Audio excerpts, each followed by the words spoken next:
Hello, everyone. My name is Bridget Cabrera, she, her, hers, and I'm the Executive Director of Methodist Federation for Social Action.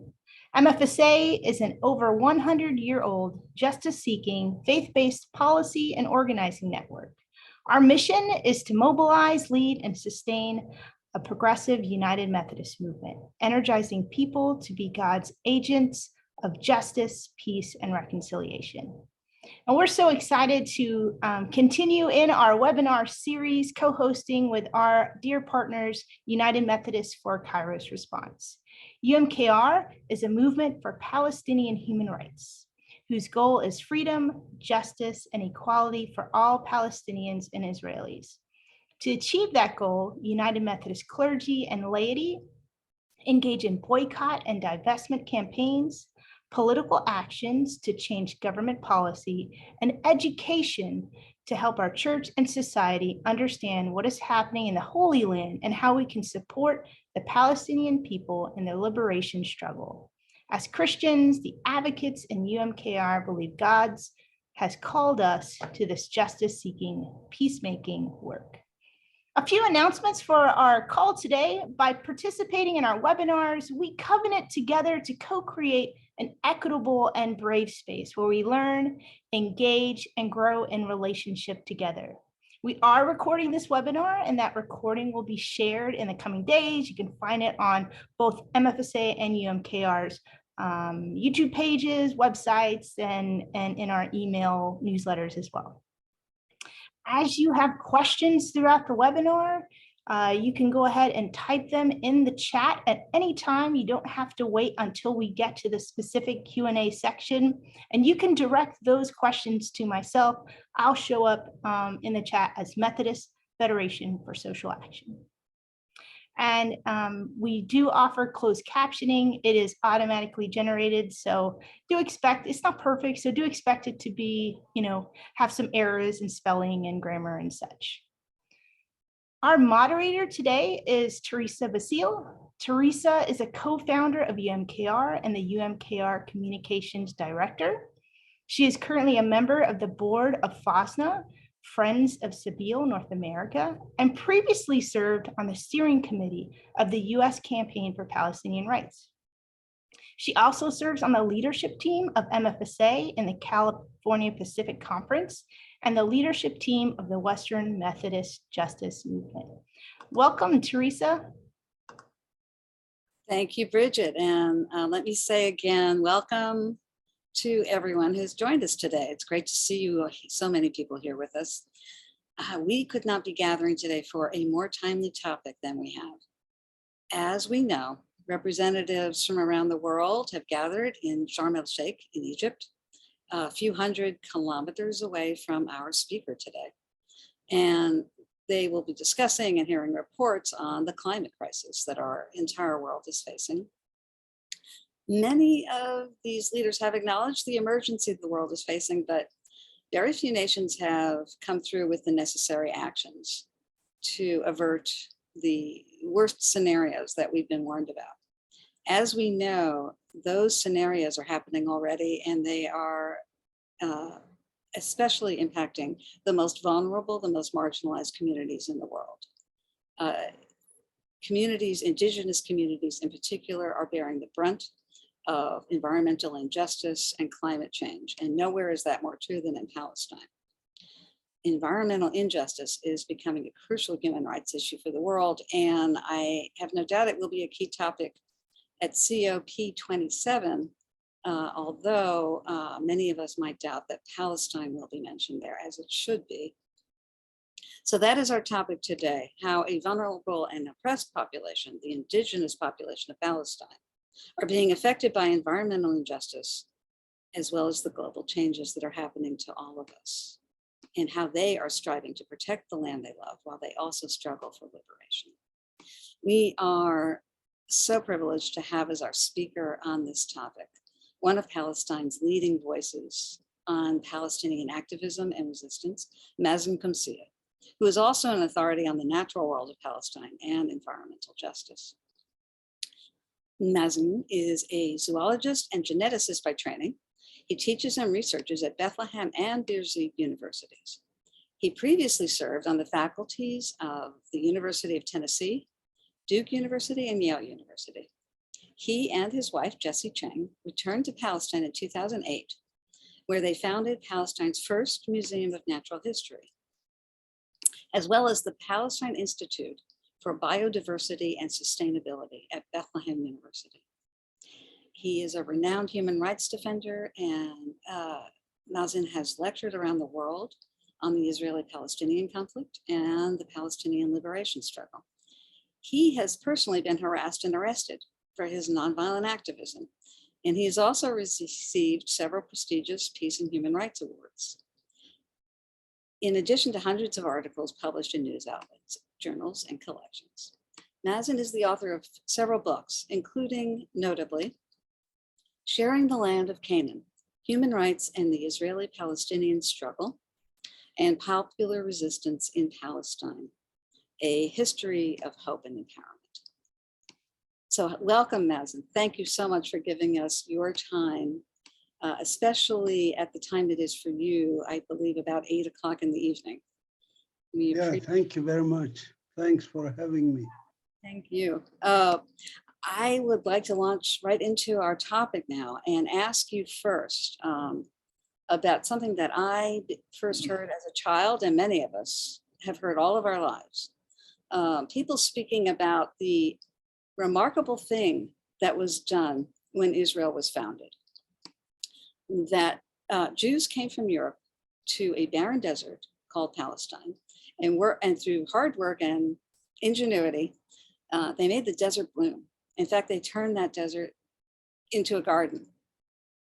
Now, I have learned more on that subject since then, and I know, as many of us here today do, historically, Palestine was a green and fertile land and was renowned for its produce and the beautiful natural environment.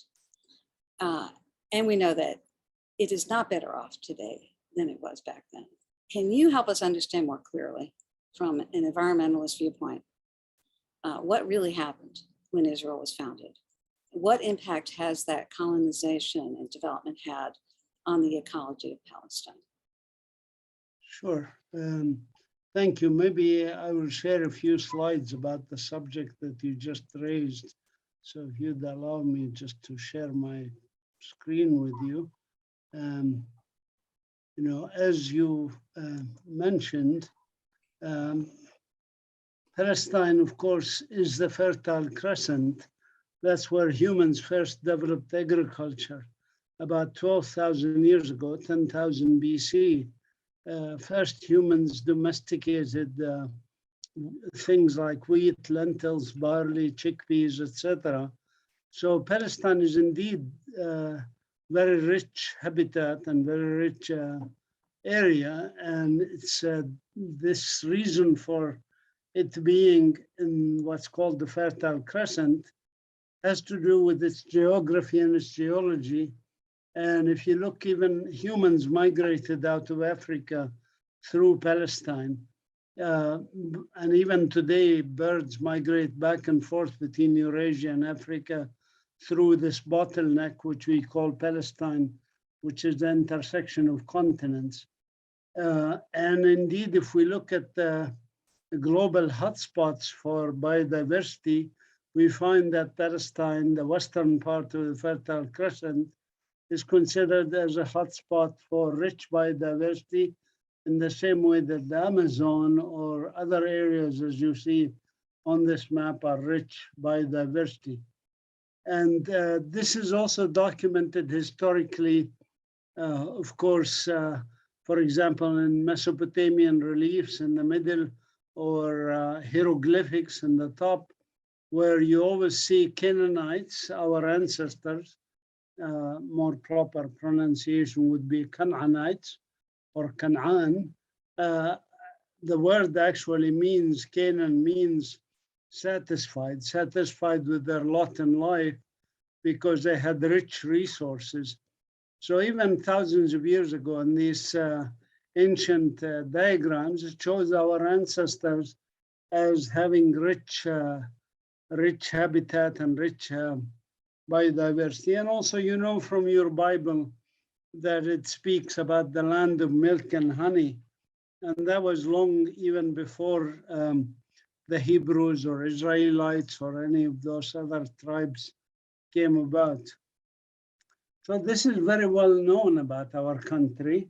It's also not only rich in biodiversity, it's also rich in human diversity.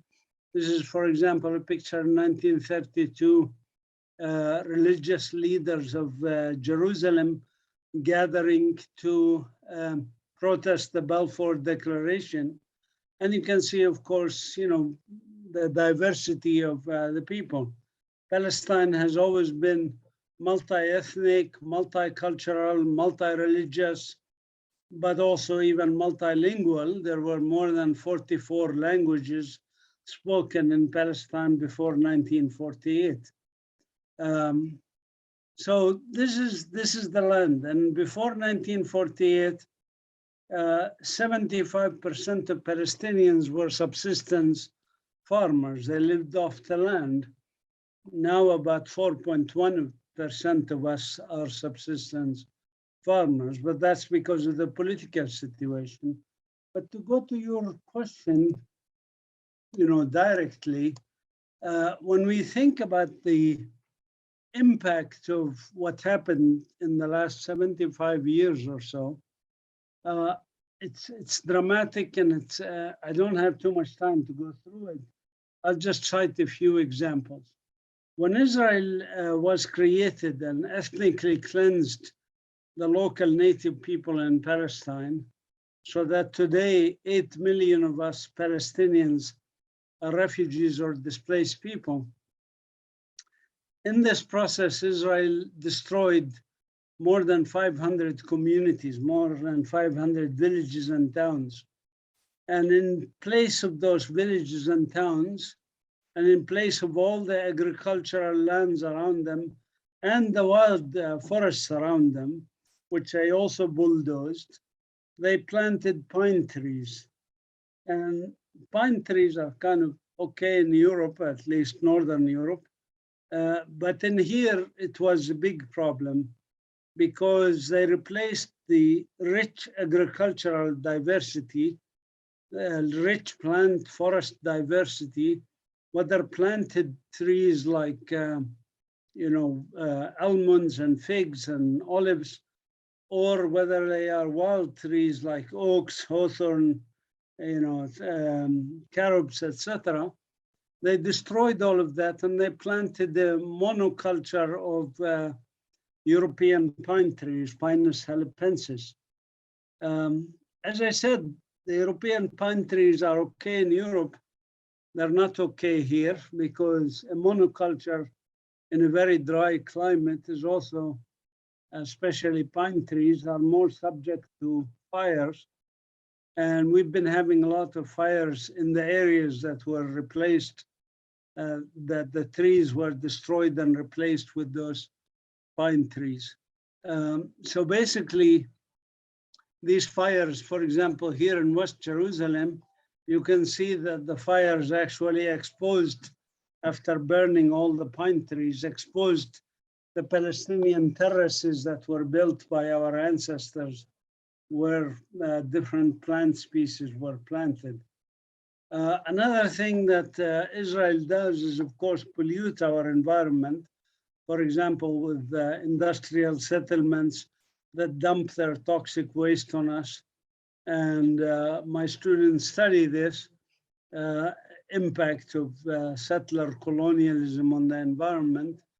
So we have studied, for example, the genotoxic effect of Israeli industrial pollutants on Palestinian villagers, showing there's increased chromosome breaks and DNA damage that lead to things like congenital birth defects, cancer, infertility, skin disorders, lung disorders, and so on. Israel has also diverted the waters of the Jordan Valley from Lake Tiberias in the north to the west, replacing much of the fields that were rain-fed agriculture like wheat and barley and so forth, with basically irrigated agriculture. So the answer, I guess, is not that they made the desert bloom, they had what's called the replacement agriculture, or replacement system. So instead of diverse trees, have monoculture of trees, or instead of rain-fed agriculture, they had irrigated agriculture.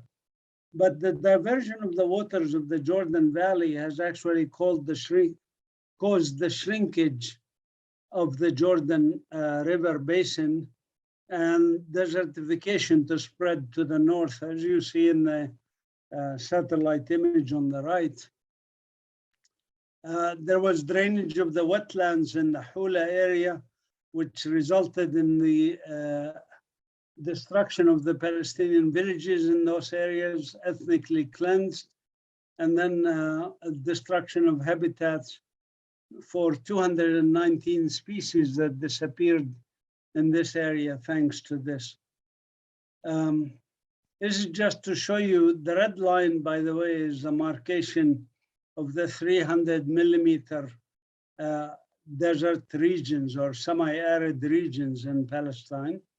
And so Israel did not increase even 1 hectare of green areas in Palestine, and the opposite, they increased desertification coming up the Jordan Valley, which you see in between Lake Tiberias, that's closer to us in this image, and the Dead Sea Lake, or Lake of Lot, as it's called in the south.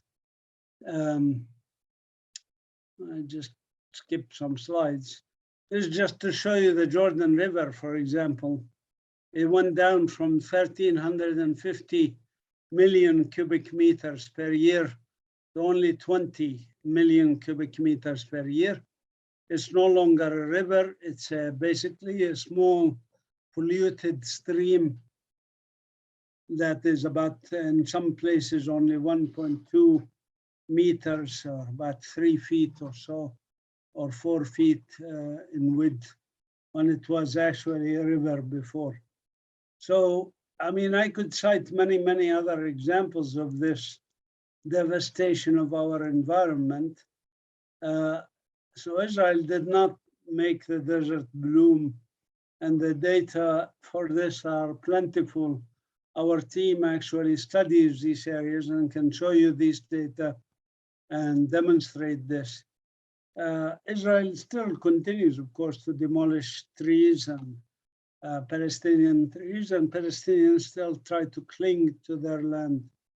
I'll stop here for this part of the question that you asked about Israel making, quote unquote, the desert bloom. Okay, thank you very much. That was fascinating. That history of Palestine's natural biodiversity and the long-time human diversity was fascinating. Thank you also for explaining the damage that's been done by what you called replacement agriculture. That was a new term for me. And the harm that's been done, not just to the land, but to the health of the people there. I have one tiny question before I get to the next major question, a question about something you just said, the Jordan River. That extreme depletion of the river, is that just a natural development of what is happening around the world with climate change, or is that also directly attributable to policies in the area? No, this was directly related to the diversion of the water, which I showed here. You can see they took water from upstream of the Jordan Valley, from Lake Tiberias, and they diverted it to the west. And that was intentional de-development of the Jordan Valley. It was intentional de-development because the Palestinians lived on the West Bank, which is West Bank of Jordan, if you want, and also on the East Bank, Jordanians and Palestinians. Many of the, of course, people of Jordan are Palestinian refugees. So Israel wanted to starve these Palestinians on both sides of the Jordan Valley of their water. That's why they diverted it to the west. It was an intentional de-development of the Palestinian communities on both sides of the Jordan Valley. Okay, thank you for explaining that. Can you tell us some more about the most recent events there and how they are impacting Palestinians, and specifically in light of our topic, environmental injustice there, and other ways in which the policies of Israel currently are impacting Palestinians as you struggle to deal with climate change. Well, I mean, to step back just a little bit, I want to just say something. As you mentioned, my background is medical genetics. So I like to always make a diagnosis for the situation. What's the diagnosis here when you have 500 Palestinian villages and towns, which you see in the red dots here, destroyed or ethnically cleansed, and to have laws like this, which makes any Jew anywhere in the world can come here and get automatic citizenship, whereas 8 million Palestinian refugees or displaced people have no right to come back to their own country. What is the diagnosis here? What is the problem when you have shrinking of land, as you see here on the map on the top, which some of you may have seen, shrinking map of Palestine? You would be surprised actually at the origin of the shrinking map of Palestine. It came about in 1998 when my son, who was going to middle school in North Carolina, saw the shrinking map of the US where the natives ended up in reservations or small areas, as you see on the bottom. And he asked me, well, isn't this what happened in your country?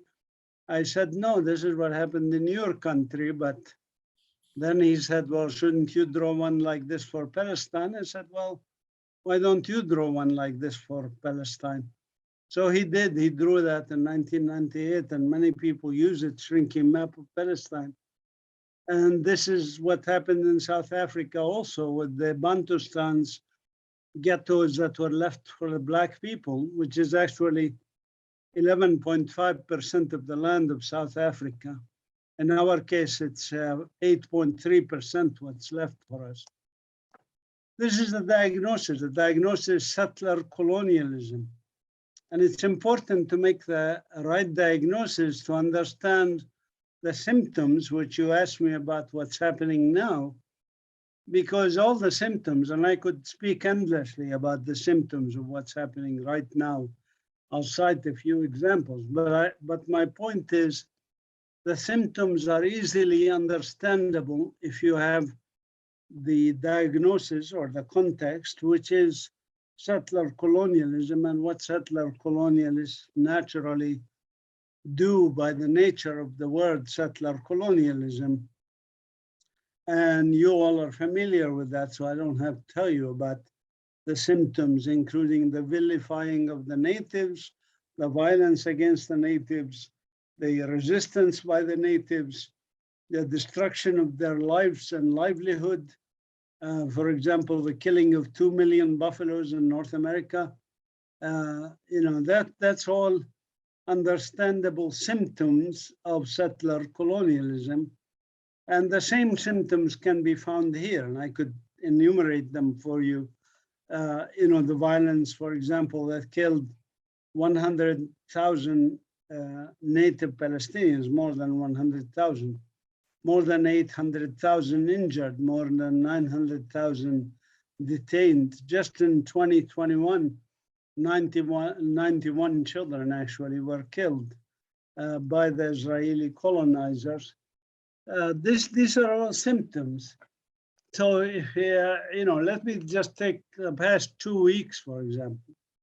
Well, the past 2 weeks, at least 15 Palestinians were killed.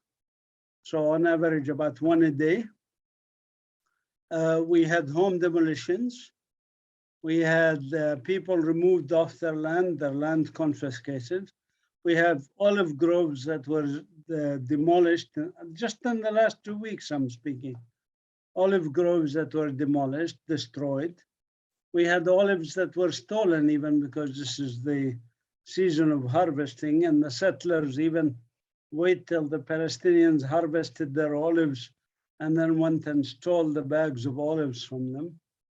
We had the usual denial of movement and denial of medical care that resulted in deaths of people who seek medical attention, whether from Gaza or from the West Bank. And I could go on and on. I mean, I'm sure you don't want to hear too much about this. It can be very depressing. I do want to say that there's also environmental damage. We mentioned some of it, but these are the typical 6 environmental threats that face us humans. And of course, they all affect Palestine, including settler colonization. I gave you examples of this. But we have climate change, over-exploitation of natural resources, pollution, habitat destruction, invasive species, wars, conflict. Now you mentioned Sharm el-Sheikh earlier as a meeting on climate change. I mean, I want to just, give you just one simple fact. The West Bank and Gaza, which are supposed to become a Palestinian state, has 4.5 million Palestinians. The total greenhouse gases that we emit as Palestinians is less than what the Israeli army alone emits for greenhouse gases. Just that small fact should make you ponder. And of course, we get the brunt of these things like climate change. Thank you. That was very enlightening too. This is an excellent list for us to refer back to. I'm wondering if you could say, before we go to the next major subject, say a little bit more about over-exploitation. What resources are being over-exploited and in what ways? Well, I mean, let's take the issue of water, for example. This is water. Water is not, there's no shortage of water here, but there is unequal distribution. You can see from this graph alone, there's actually a typographical error in the right side for Gaza. Gaza gets 9 liters per day of water, not 90, because you can see 73 in the West Bank. Their settlers get many, many folds more water. And while we are denied basic water for showers, even for drinking, settlers have green ponds, green pools they swim in. They even have here in Bethlehem, there's a settlement in which Avigdor Lieberman has a nice villa. And this settlement has a water park in it even. And green lawns and things like that. And meanwhile, we end up with water shortage for the Palestinians, getting less than what the World Health Organization says for healthy living, which is 100 liters per person per day on average. Actually, the people of Gaza get only 9, so it's less than 1/10 of what the World Health Organization says is reasonable for healthy living. If I look at natural resources like, gas, for example, here's gas fields. Israel is using the gas fields off the coast, the Palestinian coast, including of Gaza, by the way, and now beginning to export it to Europe to replace Russian gas. And that's the reason Gaza is besieged, by the way. The reason Gaza is besieged and fishermen cannot go more than 6 miles into the Mediterranean Sea is because at 6 miles is the beginning of Marine B, as it's called, which is the closest gas field off the coast of Gaza. This is being stolen and over-exploited by the Israelis instead of giving the resources to the native people. And there are many other examples, Dead Sea minerals, for example, everything, water from springs for agriculture is being exploited. All our natural resources are basically for the use of the colonizers, not for the use of the indigenous native people. Thank you. That was really helpful too. Before we move into our next major topic, I have one other follow-up question. In light of everything that you've been showing us, what do you think of the fact that Israel actually cultivates an image worldwide as a very green or environmentally conscious society? I've even seen it promoted as an environmental leader for the world. Some would call this greenwashing. Can you say anything more about that to us, about what is greenwashing and where are you seeing it come up? Yeah, I go back to my diagnosis of settler colonialism. Settler colonialism always projects itself as good for the land, as good for the area that it came into. And that's natural as propaganda tool for the colonialists. Now, facts are, of course, different, and facts can be easily determined from, peer-reviewed scientific research, for example. It's not very difficult to find how many pine trees were planted by the Israelis versus how many olives, figs, almonds, hawthorn, oaks, and other trees they uprooted.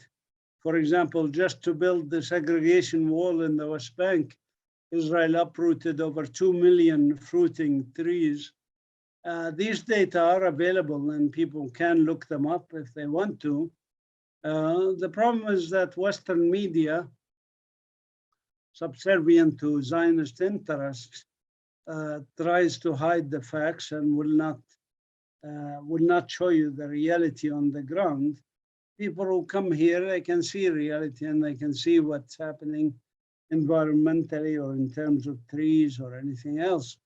But also scientific literature is available. But in terms of what they project to the Western media, which is largely under their influence, they can project what they think will work for advancing the Zionist project, which, as I said, is taking a country that was biologically diverse and had also human diversity and making it a monolithic society and even monolithic plant distribution. How many species of plants became extinct as a result of the Zionist invasion? This can be easily traced, and my students and I do actual research on this and publish it. Greenwashing is something, needs to be combated, but needs to be combated with facts and figures, not with emotional, ideas. Thank you. That's helpful too. And about the work that you do and what you've written, we are putting some things in the chat, a few publications of yours, and also links to your institute so people can follow your work on your website and on Facebook. So we will have that information included with the videos when we post this webinar online. So you mentioned that greenwashing needs to be combated. And of course, the damage that is being done to the land and has been done for 70 plus years needs to be reversed. I know that you and other Palestinians are working to heal the land, to try to restore, to at least lessen the damage that is continuing every day. So can you tell us more about your work in that vein? And if you could also, as part of that, share with us what we might be able to do to help, to be supportive of your efforts, that would be great. Thank you. Yes, so that's actually, the more uplifting part of this conversation, because if we focus just on the illness, on the disease, and all its symptoms, we can get very depressed. But if we focus on the aspects that are positive and what people have been doing, not just us, of course, millions of Palestinians that are active, that are trying to survive and are surviving and doing very well in some places, and of course, less well in other places. But just to answer your question about what we are doing and what people can do help us is you have to realize for us Palestinians, the key element is resistance. And this is existential for us. We cannot, of course, I would not be here speaking to you from Bethlehem, birthplace of Jesus, if it was not for resistance of my ancestors who refused attempts at ethnic cleansing, etc. My grandmother from Nazareth who came to Bethlehem and then refused to leave in 1967 when Israel expanded into this area. I wouldn't be here if it was not. I would probably be born in Jordan or Lebanon or Syria as a refugee. So the mere existence of us on this land is a form of resistance. When I'm drinking this cup of tea here in Bethlehem, I'm engaged in resistance because the Zionist project doesn't want that. It wants a monolithic society. It doesn't want the Christians or Muslims or others here.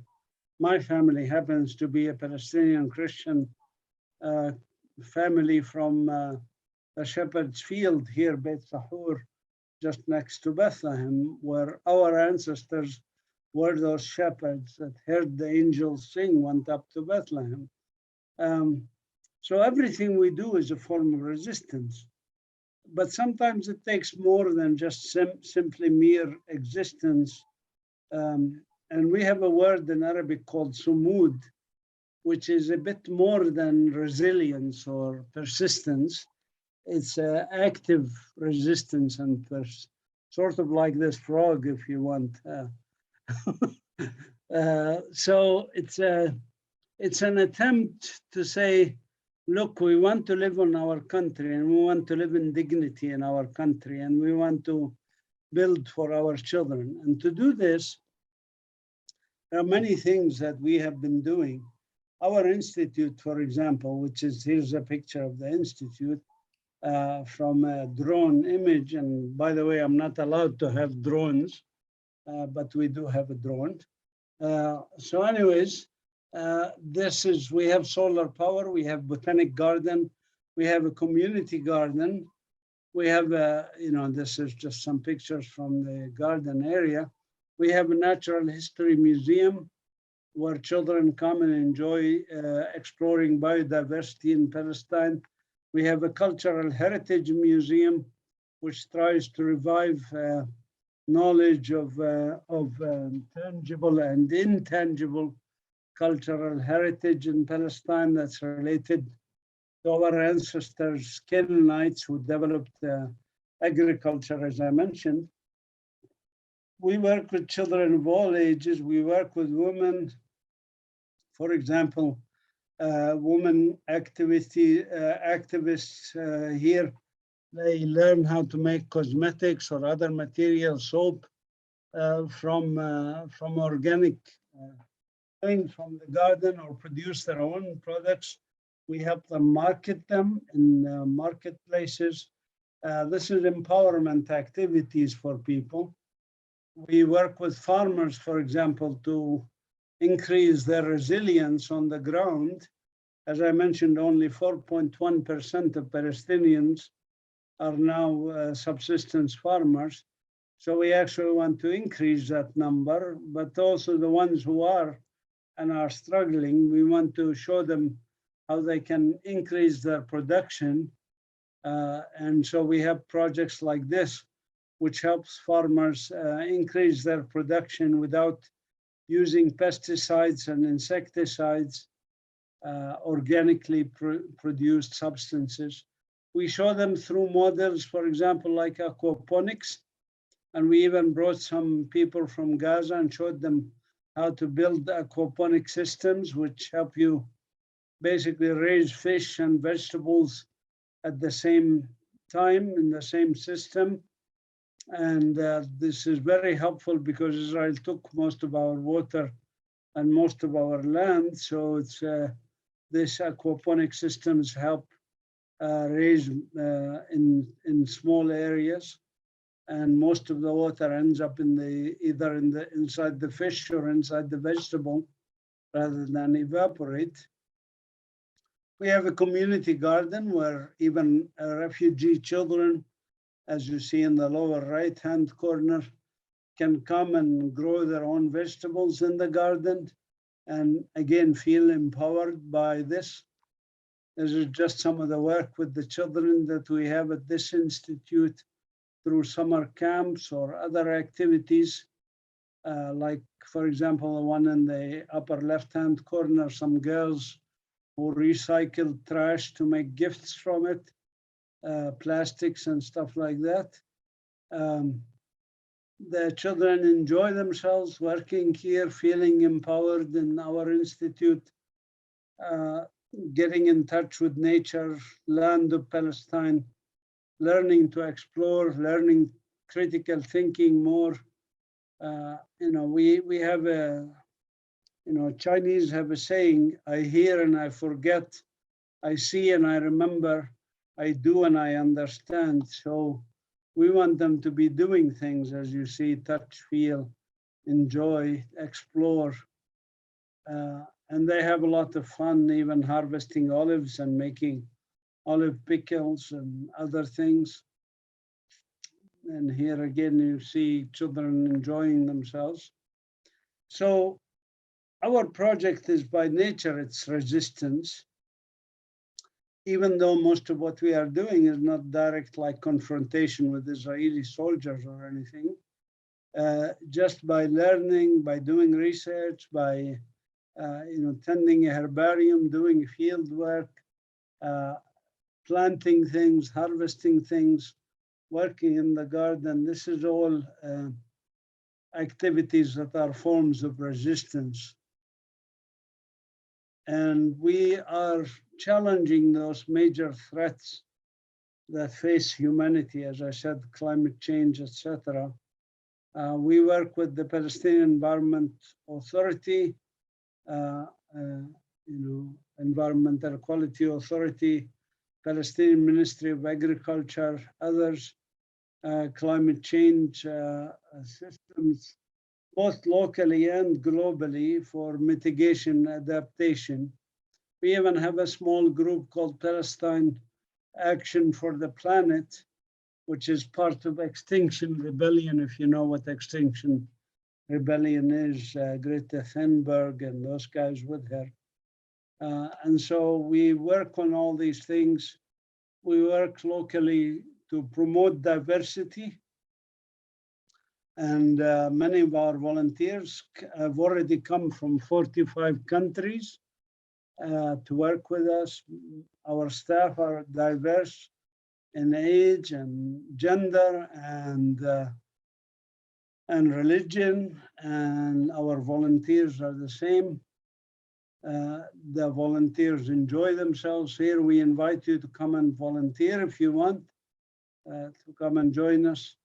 For example, the volunteers in the upper right-hand corner, a mix of even including this Israeli woman, Zohar. They built this biogas unit in one day, which produces gas from organic decay anaerobic bacteria. So, there's a lot of things that can be done here and are being done here. And this is just a glimpse of our activities, which are many in diverse fields. This is our website, by the way. If you want to learn more, just go on that website, palestinenature.org. Thank you. That's very good. And I believe by now that has also been shared in the chat. And maybe our person who is doing that can take that little piece of information and do it again. There's a campaign I'd like to mention too. By the way, it was so wonderful to see how you are helping the youngest generation maintain their connection to the land and their love of it and their understanding of how to care for it. And how great that we could have the opportunity to come there and work with you on these activities. UNKR and MFSA are both also justice advocacy organizations. So besides looking for these hands-on opportunities, we look at ways to change things systemically. And in particular, we focus a lot on BDS action. as you heard at the beginning in our introduction. So there is a campaign that UMKR has just adopted as one of ours, and it's from the BDS National Committee, focused on Chevron and Siemens to stop supporting Israeli apartheid and climate disaster. Chevron is one of the main, as I think we all know, main corporate contributors to climate change. And it's the primary extractor of fossil gas for Israel in the Mediterranean. It's also supporting Israel's efforts to create something called the East Med Pipeline, which is a controversial fossil fuel project. Siemens is facilitating Israeli apartheid by building the Euro-Asia interconnector, which is a subsea cable that will link Israel's and Europe's electricity grids, which will directly benefit the Israeli settlements and presumably all of Israel. So the BDS National Committee has this campaign that I am going to put a link for in the chat right now. We would invite you all to take a look at that campaign, and you will be hearing from you and Karen in the future about specific actions as part of that campaign that we will call people to take action on. If you have any thoughts about that or other other actions you've heard of, Mazen, please chime in here, or I can move on to another question. No, I mean, I just want to say that if we take my medical analogy, the most important thing to speed up recovery, like if you had COVID-19 and you have the experience of that, you know that your internal resistance is very important. But you also know that help from outside, vitamins, zinc, whatever, chicken soup is good. So, and it helps you recover faster. So the external help, like in BDS, boycott, divestment, sanctions, which help accelerate the transformation in South Africa, is also important. And so we certainly, as Palestinians, we consider that very, very important. And it's not just its physical impact on, let's say, Israel and panicking Israel. It's a psychological impact also of showing, you know, oppressed people that you are not alone, that there are people who care about what's going on and understand our responsibility to it. And in the case of US citizens, it's even more important because, as you know, without the US support, Israel wouldn't survive even 2 weeks here. The US is what props Israel with your tax money, with my tax money, by the way. I'm a US citizen, I still pay taxes.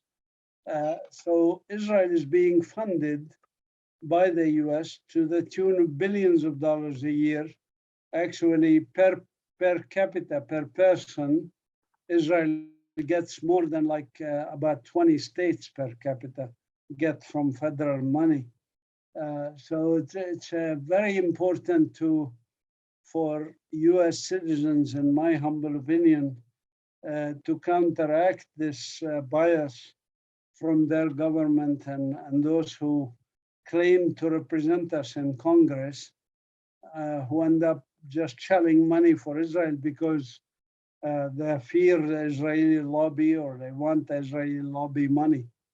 I think that's important. It becomes critical.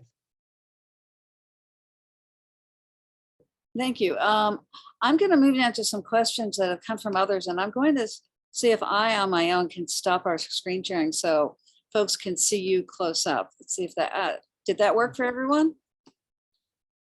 Okay, and maybe we can see Mazen a little bit closer. Hello. Okay, so some questions that others have been asking. And by the way, I encourage everyone, if you've sent anything to me through the chat, I am not looking at the chat. So just be aware of that. Sometime after all this is over, I may be able to go back and look at it if you had a question for me, but that won't happen during the webinar. However, we do have some questions. Can you say anything more about international or Israeli companies that are exploiting natural resources of Palestine, such as Heidelberg Cement, or any others that you think are worth highlighting? And what action would you suggest? I think you've kind of spoken to that already. You said BDS is very important. Are there any other companies that come to mind that you would bring to our attention, such as Heidelberg? Yeah, I mean, again, we can say a lot about each company and its role and so forth. And people can investigate. I mean, there's a website if you want. I'll put it in the chat for everybody to see it, called bdsmovement.net, which is the central BDS website that you can utilize to investigate the role of different companies and corporations and entities that support apartheid, support racism, segregation, and so forth. My point, I mean, I want to just make very important point here. Sometimes people ask me about the cultural boycott and the academic boycott versus the corporate boycott. I don't want us to focus mostly on corporate boycott, even though it is important. I actually think cultural and academic boycotts are equally important and perhaps even more important because it's a moral question. And in the case of South Africa, it was not the economic boycott that brought the elites in white Africa to finally realize that there's no future for apartheid. It was the cultural and academic and other boycott, elite boycotts of South African whites who used to go to the West and used to be welcomed with open arms by Western countries as quote unquote fellow Democrats. And then they started being faced by signs at the airports and even art venues or music venues with signs that says free South Africa and apartheid. That moral pressure, in my humble opinion, is even more important than the financial pressure. Financial pressures, they can always find ways around them. For example, in South Africa, IBM supposedly pulled out from South Africa, but South Africa was getting a lot of its IBM's machines from nearby countries or faraway countries. They managed to always find some ways around them. But I emphasize that, what's useful about these BDS aspects, regardless of how successful a particular action we do, let's say about Chevron or Intel or anything like that, it's more important as a way to reach out, number one, for Palestinians, to show them that you actually do care, reach out for your own conscience so that you are not contributing to violence by buying things, supporting these corporations, etc. So it's mostly inner peace that you receive by doing the right thing, so to speak, no matter how total impact it has or doesn't have. That's to me is what's important about the BDS movement and why we encourage you to participate in it.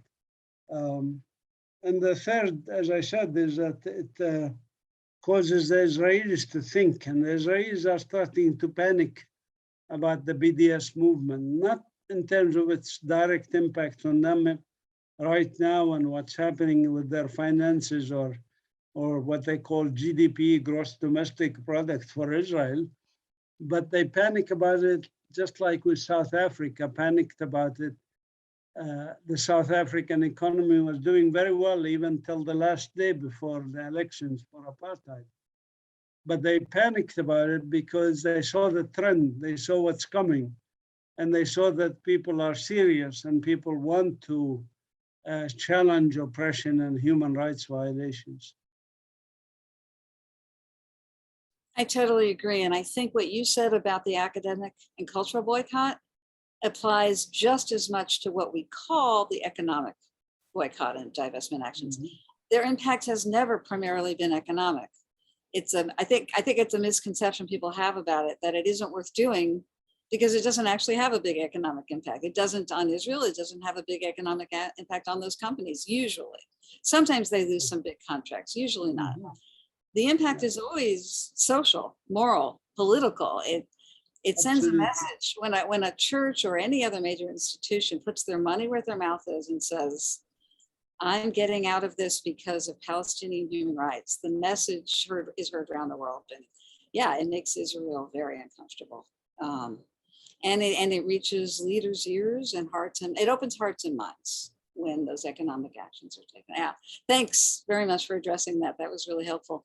I have a different kind of question that we had submitted, and you know what, it's 10:59. Do you have a few more minutes to answer one more question? Yeah, sure. Oh, I said 10:59. That's Pacific time, morning in California. Anyway, yeah, it's 1 minute to the hour. Let's put it that way. Okay, I thought this was an interesting question, a different kind of question. Could you share the story of what led you to return to Palestine, to start the Museum of Natural History, the Institute? How is your work there shared outside Palestine? This is a second question from the same person. Shared outside Palestine to help educate internationals like us about the effects of climate change. So how did you come to go back there and do this, and how is your work reaching the world? Thanks for that question. I mean, I was active actually in the US. I left Palestine to get education in the US, and I did. And as you mentioned, I worked in some universities in the US, like University of Tennessee, Duke, and Yale. And I was doing some activism there, like you guys are doing activism. I was engaged in boycotts. I was engaged in media work, lobbying, working on congressmen, senators, local politicians, doing lectures, educating. We had, for example, something called Wheels of Justice bus tour, which is a bus that was decorated asking for ending the occupation and the interference in the Middle East from the US. And this bus traveled in 5 years between 2000 and 2005, traveled to all 48 states, spoke at over 1,200 colleges and universities, at over 300 or 400 high schools and middle schools, churches, mosques, and even synagogues, a couple of synagogues. We were very successful establishing NGOs and others that work for human rights. So we were doing things for Palestine in the US, but my wife and I felt that we could probably make a bigger splash, if you want, by returning to Palestine and by working here, precisely because of what I mentioned earlier about Israel wanting Palestinians out of Palestine. And being in Palestine, educating our children here, doing things on the ground like planting a community garden or creating a museum, creating a medical laboratory that does those research I mentioned. All of this has impact, and we felt at that stage of our lives that this would be more helpful than staying in the US. Not that staying in the US, we couldn't continue activism. We were doing good activism. Thank you. Thanks for sharing that. And well, the other part of that question was, how is your work reaching internationals? And there's even a third part of it that I think I will throw in there. Are there special challenges your work is facing, your work personally is facing because of the occupation? Yeah, Yes, we are reaching a lot of internationals. Even today, I had 3 delegations visit the museum, including a delegation of 17 people from several countries who are part of an exploratory tour group trying to understand what's going on here. One of them happened to be a minister of a European country, served in her country as a minister before. She's retired now. But anyways, we do get a lot of visiting delegations, but we also outreach, as I'm doing now. I'm outreaching to you guys by giving a talk online, and I do that also, regularly. Every week I have 2 or 3 such talks as I'm giving to you. Also by writing to my email list, which incidentally, I have a large email list of over 50,000 people that I send a weekly message to. Some of you may be already on it. Will you put a link? Would you put a link right now in the chat for people to sign up for that if they'd like to? Yeah, if they could just email me and ask to join this list, that would be great. I'll put my email in there. How many people say you have on it now? More than 50,000. Fabulous. Okay. I'll put two emails basically, and one is my own personal email, and one is the email of the institute here, which is, as I said, PalestineNature.org. So you can email me at info@PalestineNature.org. So either of those emails will get to me. And yeah, just email me and just say hi or something, and then I know you want to be on the email list. So what was the second part? There was another part you asked about. Well, you know what? I think that I think the answer you gave us was tremendous. And because we're 5 minutes after the hour now, I want to try and respect people's time and wrap us up, if that's okay.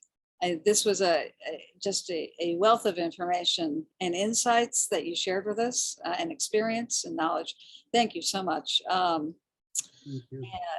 And I hope that we'll get to do something with you again in the near future, and that you're going to hear from many of us, I hope, to sign up for your newsletter and maybe even come over there and work with you. So a few of us on the ground. Thank you, everybody who's been here today. I'd like to tell you about one other thing. It was in the chat, and I am putting it again there. The United Methodist Church has a delegation at COP27. And it says it all right there in the announcement that they are going, our agencies have representatives who will be engaging with leaders from around the world to press them for more action. And they are going to be sending us, they are going to be holding 2 webinars to report on what's going on there and their insights about negotiations that they are hearing and meetings that they have been able to be a part of. So there's a link there if you're interested in participating in those webinars so that you can register for them. So this is a big issue, climate crisis in general, for our denomination, for all of the agencies of our denomination. And it is UMKR and our partner MFSA's task to make sure many United Methodists understand what this means for Palestine and the bigger picture of what's happening in the Holy Land. So thank you again, Mazen, for helping us in that mission. And Bridget, I'll turn it back over to you now. Thank you so much, everyone, for joining us. Thank you so much for our speaker and for our moderator. I want to remind folks that we will be posting the recording soon, so you can find that in the coming few days. And we'll also be sending out more information on our next webinar, which will happen in January. So we won't have a webinar in December. We'll take a break in December, and we will gather back together in January. So thanks again, and we look forward to seeing you all at our next webinar. Thank you. Bye, everyone.